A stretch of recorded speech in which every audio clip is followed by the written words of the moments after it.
So this video then is going to take us through what the SRFP would look like if we've decided we're not going to be evaluating price, but we do want to evaluate budget.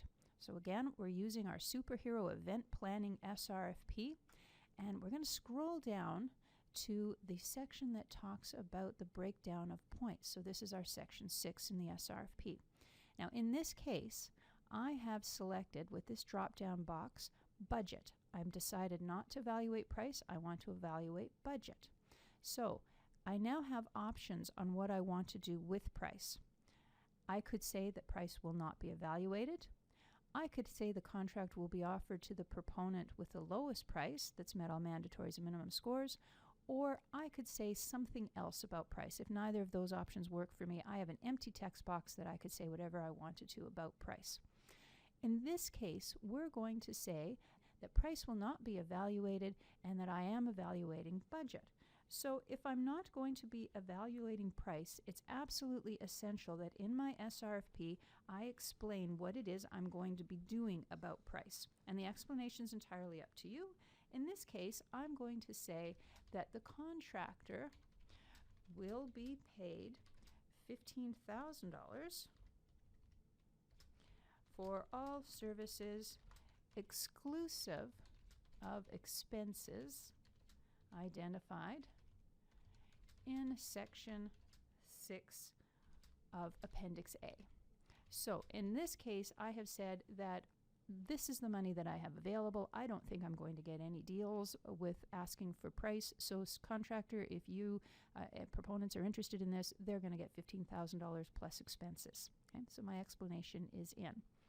So once I've done that, then I then can move on to my Appendix A. I now have to explain, though, what it is I'm going to be doing with the budget. So in this case, I've selected budget, and you'll see that in section 6 of Appendix A, the title is budget. And I've also got my little text box here reminding me that I've selected budget rather than price. And if I've made a mistake, if I really mean to evaluate price, it's telling me to go back to the SRFP and select price in the section 6, that table with the breakdown of points, and then I'll have different options here. But for this particular SRFP, we want to keep with budget. So the first thing we need to do then is to explain how it is we're going to be evaluating budget. So in the first box, we're going to be explaining what it is we're doing with the budget. What is it that we're going to be evaluating? Remember, we've assigned 30 points to budget, so how is it that we're going to be evaluating those 30 points? In the second box, I need to provide instructions to proponents as to how it is that they should be providing their budget. Now, remember from the first video that the proponents are not able to attach URLs or to put any appendices to their proposals unless they're specifically asked for.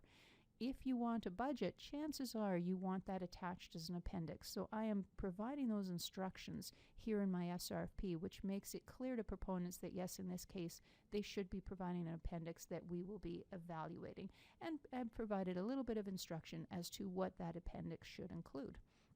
From here, everything is exactly the same as it is for the standard SRFP. So I would be able to go to my buttons, preview, save my working copy, highlight my required fields, and with the preview version, I'm able to go in and save final versions the same as I would in any other SRFP, as you'll see in the larger video that we've done earlier for you. The final word on this is that this is a work in progress. We're very interested in continuous improvement on the SRFP process and the forms. If you find that there are problems or glitches or things that are not working well for you, please let us know. We're committed to making this work as best as it can for both the ministries and the vendors. Any comments, any suggested changes that you have, please email them to procurement@gov.bc.ca. We'd be glad to hear from you.